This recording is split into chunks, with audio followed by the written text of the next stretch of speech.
Good evening and welcome to Eagle Eye News at 6. I'm Abigail Griffin. And I'm Taylor McBride. A body found at Auburn residence nearly a week ago has been identified as a missing Auburn University student. He is identified as Chi Kai Lei, according to Lee County Coroner Bill Harris. Lei was a 22-year-old student from Taiwan and reported missing on August 19th after failing to show up for his first day of graduate school classes.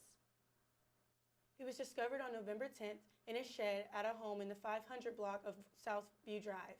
Lei was positively identified through fingerprint comparisons. Auburn University issued a statement extending its sympathies to Lei's family, adding he will always be a member of the Auburn family and we mourn his loss. The death is believed to be caused by natural causes, but an investigation into the circumstances surrounding Lei's death is underway. The District Court of Lee County has set a date for the preliminary hearing for the suspect in the disappearance of 19-year-old Anaya Blankard. The attorney for 30-year-old Ibrahim Yazid requested a preliminary hearing, and the court has approved a request for November 20th at 9 a.m. Ibrahim Yazid was arrested last week in Florida and charged with kidnapping. He was extradited to Lee County last weekend and appeared in court Sunday.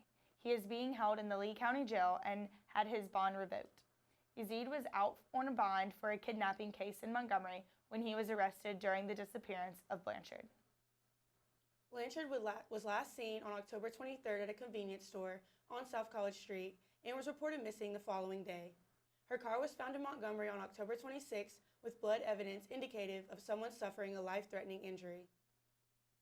A gag order has been issued on the court case. The number 12 ranked Auburn Tigers hosted the number 5 ranked Georgia Bulldogs in the Deep South's oldest rivalry as they looked to knock the Dogs out of the playoff contention. The game ended with the Bulldogs walking off victorious with a score of 21-14. Despite the 2-touchdown comeback in hard-fought fourth quarter battle, the Tigers were unable to overcome the lead the Bulldogs established early on. The Georgia Bulldogs and the Auburn Tigers meet at Jordan-Hare Stadium to renew the Deep South's oldest rivalry. With only a few weeks left in the season, both teams have a lot at stake. In order to defeat the Tigers at home, the number 5 Georgia Bulldogs will have to block out the noise from Tiger fans and stay focused on the field. The first half started off relatively slow. Both the Georgia Bulldogs and the Auburn Tigers came out ready to play. With 6 minutes left in the first quarter, Dominic Blaylock received a pass from Jake Fromm and ran it 51 yards for a touchdown. The Auburn defense fought relentlessly against the Bulldog offense. Fromm threw incomplete passes over and over and over again, thanks to the Tiger defense. The second quarter ended with another touchdown from UGA with a 5-yard run by Brian Heron. After halftime, the Dogs and Tigers came to fight. In the third quarter, quarterback Jake Fromm threw it to Eli Wolf for the Dogs' third touchdown. The fourth quarter proved to be a pivotal point in the game of the Auburn offense. Freshman quarterback Bo Nix made a pass to Eli Stowe for the Tigers' first touchdown. Nix barely let time pass before he ran into the end zone for the Auburn's second touchdown. Although the Tigers continued to move fast and fierce towards tying the game up, they could not secure essential final plays. Georgia may have been predicted to win. However, the Auburn offense and defense did not let it come easy. With a loud fan section and powerful plays, Auburn gave the Dogs a hard fight. The Georgia Bulldogs leave Pat Dye Field with a victory, winning 21-14. This win for the Dogs means they'll go to the SEC Championship for the third consecutive year. The Auburn Tigers will play at home against Sanford next Saturday, November 23rd. Reporting from Jordan-Hare Stadium, I'm Larkin Carden, Eagle Eye News TV. On both sides of the field, the defenses each held their own in the beginning of the game. Auburn received the kickoff, but at the end of their first possession, a 47-yard missed field goal from Anders Carlson left the Tigers scoreless. With 10 minutes left in the fourth quarter, Auburn put its first points on the board during the 5-minute possession. The Tigers completed 12 plays for 75 yards, ending with a short 3-yard pass from Bo Nix to Eli Stowe, giving the Tigers 7. With a 21-14 loss, Auburn's season falls to 7-3 and 4-3 in the SEC. The Tigers will host the Sanford Bulldogs this Saturday at 11 a.m. The number 23 ranked Auburn Tigers hosted the CSUN Matadors this past Friday night for Game 1 of the Legends Classic.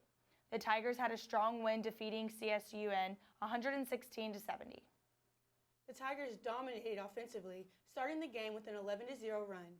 This offensive dominance continued the whole game as the Tigers scored 66 points in the first half alone. Auburn men's basketball had a dominant win over the CSUN Matadors Friday night in Auburn Arena. The Tigers had the lead the entire game and defeated CSUN 116-70. The Tigers went on an 11-0 run to start the game, and 6 of those 11 were from Isaac Okoro. The standout player of the game was Samir Dowdy, totaling 33 points. Dowdy also had 8 rebounds and 3 assists. The freshman Isaac Okoro is definitely sinking into his position in Auburn. He had 17 points and a couple outstanding dunks Friday night. On the other side of the ball, Austin Wiley had 9 defensive rebounds. Guard Javon McCormick also shined Friday night as he set an Auburn single-game record with 16 assists. I want to congratulate Javon McCormick on a terrific performance and setting that single-season record. The record's been around for a long time, and we made shots. We took our opponents seriously. The Tigers were very successful when it came to turnovers, scoring 23 points from them. This win advances the Tigers to 3-0. Auburn will be back in action November 18th against Colgate in the second game of the Legends Classic. From Auburn Arena, this is Maddie Joyner, Eagle Eye TV. Many players contributed to the success of the Tigers' Friday night win, but the 3 that stood out the most were Samir Dowdy, Isaac Okoro, and Javon McCormick. Head coach Bruce Pearl spoke about the freshman, saying, "He has been good since the day he stepped on campus. He's been the most consistent and is very unselfish." This win moves the Tigers to 4-0. Auburn will be back in action Monday, November 18th against Colgate in Auburn Arena. Tip-off will be at 7 p.m. Central Time, and the game can be found on SEC Network. As the upcoming game against Alabama approaches, the Auburn Athletic Ticket Office is reminding fans that tickets from outside sources may be counterfeit. The only authorized sellers are the ticket offices at Auburn and opposing schools, Reply Buy, and StubHub. Purchasing tickets from any other party is done at the buyer's own risk. The City of Auburn requires individuals reselling tickets to obtain a permit, which includes a city-issued badge with photo identification. The permit does not legitimize the sellers or validate the tickets. Sellers are not Auburn University representatives. The office provided several educational points regarding counterfeit tickets. Seat location fraud. Seat location photoshopping on print at-home tickets is the latest fraudulent tactic seen by ticket offices. Use caution. Fans should be cautious of counterfeit sellers who approach guests in parking lots or downtown Auburn. Reply Buy. Football fans can sign up for Reply Buy to find last-minute tickets for the Georgia and Alabama games. Ticket transferring. Tickets purchased through Auburn or visiting teams' ticket offices can be resold online. Tips for mobile tickets. Auburn is now primarily digital in ticket delivery, and tickets can be downloaded to Apple Wallet or Google Pay before arriving. The office asks that fans who suspect an individual is selling counterfeit tickets alert the nearest law enforcement official, email gameday@auburn.edu, or text Auburn followed by the complaint to 690-50, or call 334-844-4750. After the break, a look at Santa coming to Auburn. You're watching Eagle Eye TV, Auburn's news leader.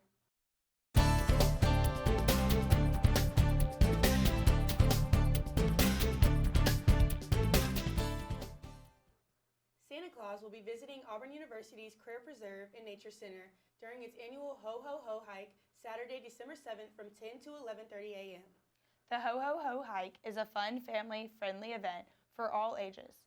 A short guided hike will take participants through the Career Preserve and Nature Center forest, stopping along the way at educational encounters with forest creatures and ending with a visit with Santa Claus. Holiday-themed crafts will be available before and after the hike, and hot cocoa and s'mores kits will be available for purchase around the campfire. The Career Preserve and Nature Center is located at 2222 North College Street in Auburn. Hikes depart from the main pavilion. Tickets are $5 per person and $4 for members. Children ages 2 and under are admitted free. Auburn University students will benefit from a partnership with Delta Airlines to create more leadership opportunities and initiatives through Emerge at Auburn. Emerge is a campus organization within student involvement. A recent gift from the airline extends Delta supports for Emerge at Auburn, the umbrella organization for student leadership programs, for a third year through the speaker series presented by Delta Airlines. The Emerge at Auburn Speaker Series presented by Delta Airlines has featured such prestigious keynote speakers and industry leaders, including ESPN college football analyst and Heisman Trophy winner Tim Tebow, attorney and activist Jordan Blaze. We are proud to deepen our relationship with Auburn University through the Emerge program, said Stephanie Asbury, Delta's Vice President of Human Resources, Business Partners, and Global Talent Management. It's unique partnerships like these that allow our talent pipeline to extend beyond the Delta family and into our communities, removing barriers, providing resources, and developing our leadership for the future. To date, more than 3,100 students have participated in Emerge's programs and initiatives. In 2017, Delta, the Delta Airlines Foundation, and the Jacobson Family Foundation committed a combined $6.2 million to support various university programs, including Emerge at Auburn. To learn more about Emerge at Auburn, visit aub.ie/emerge. June Hinton, Dean Emerita of Auburn University's College of Human Sciences, was recently honored with the 2019 Lifetime Achievement Award from the Association of Public and Land-Grant Universities Board on Human Sciences. Hinton, who retired June 30th after serving Auburn for 34 years, was recognized for her leadership, prolific research, and campaigning of initiatives that promote the study of human sciences during her tenure at Auburn. The APLU advocates for and advances the work of public higher education across the continent. Each year, the APLU Board on Human Sciences Lifetime Achievement Award goes to a nationally recognized leader who has historically advanced at the human sciences in higher education. As Dean of the Colleges of Human Sciences, Hinton supported a number of successful initiatives to advance the study of human sciences and improve quality of life worldwide. She was instrumental in establishing the National Textile Center University Research Consortium, which the U.S. Congress would later call a model for America. Throughout her career as an educator, Hinton served on several academic journal editorial boards and published prolific research on marriage and family issues. She has also served as chair of the APLU Board on Human Sciences. Auburn's literary magazine, The Circle, is out next week and is free for students. Eagle Eye's Grace Reynolds sat down with the Circle staff to learn more about this semester's issue. All right, so we have Cecilia Wood and Greer Maselli with The Circle with us today. Just tell us about the Circle's new edition that's coming out. Yeah, The Circle's newest issue is coming out on Monday, November 18th, and to celebrate it, we will be having a release event called Snaps. This year it's going to be at Mama Mocha's, so people can have free coffee, free food, and celebrate by listening to all of our published authors read their works, and also look around and see some of the art that we've published, see it in person, and really get to be a part of the community that The Circle is all about. Yeah, we worked really hard on this one. We brought a lot of new design things to the table, so I'm really excited for everybody to see it. Yeah, how many submissions, how many poems and pictures and things are in the book this year? Well, there's about, I think, 100 pages in the whole book, and every spread has at least 2, so I guess 200 submissions. At least. Yeah, at least. So this publishes once a semester, right? Yes. How do students submit their work for next semester's issue? Students can start submitting their work as soon as school opens next semester. It's always at aub.ie/submit. And we're always open to having new work. 2 years ago, we published film and animation for the first time. So any kind of art that students want to document, we want to accept. So we're really going to be pushing for different forms that we haven't seen before in the past. Last year, someone was interested in submitting a recipe. Yeah. So we really do want to be making sure that our magazine is inclusive of all of the art that is on Auburn's campus. Yeah. So and how do students get their copy of The Circle when it comes out? If students don't go to Mama Mocha's for our release event, they can see us on the concourse and the Student Center transit stops from Tuesday to Thursday, 8 a.m. to 2 p.m. Mm-hmm. Yeah. Can't miss us. We'll be there dancing. Yeah, and I always sneak a couple boxes to the design buildings, so if they don't want to come and get it, I'll be there. Okay, great, yeah. So y'all have fun doing this? Like, what's the most fun part of being part of The Circle? The Circle is fun part. Everything. Yeah. The Circle is the thing that I've invested myself in the most. Although in we Auburn. became best friends during distribution a couple years ago, so I think we have a little bit of a bias. Yeah. Gotcha, yeah. Okay, great. Is there anything else y'all want to add?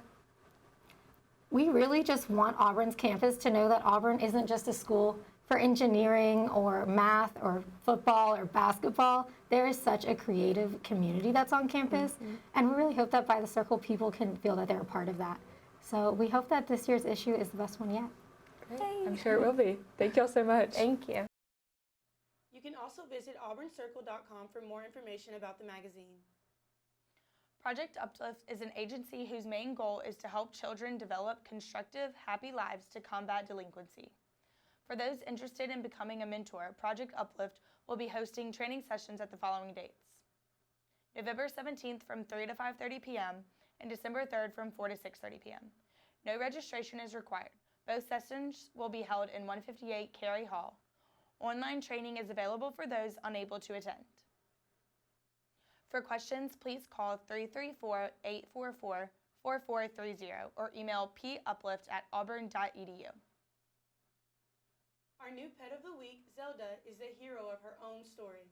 This sweet one-year-old cat loves to be curled up in your lap and pets and cuddles. Just like her friend Link, she loves to explore and would enjoy being your next adventure buddy. Zelda is already spayed, vaccinated, microchipped, and is FIV negative. Travel through Hyrule today and win this sweet princess's heart. Zelda is available for adoption at the Lee County Humane Society. Coming up, a look at how a shelter cat goes viral for liberating fellow inmates again and again.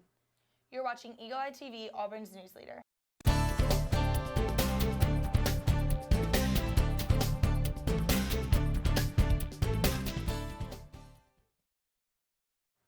A 6-year-old shelter cat named Quilty is the internet's latest animal star after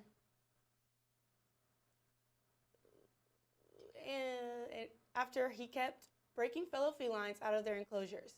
Staff at the Friends for Life Animal Rescue and Adoption Organization in Houston had to gather the free cats back into their own adobes on multiple occasions. Quilty didn't pick up his jailbreaking skills at the facility, however.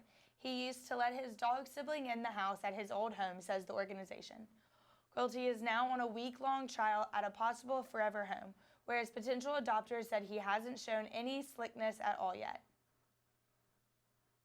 That's all we have for you tonight. Be sure to tune in every Monday at 6 and catch all the latest headlines at eagleeyeauburn.com and our Twitter at EagleEyeTV. I'm Abigail Griffin. And I'm Taylor McBride. Thanks for watching, and War Eagle.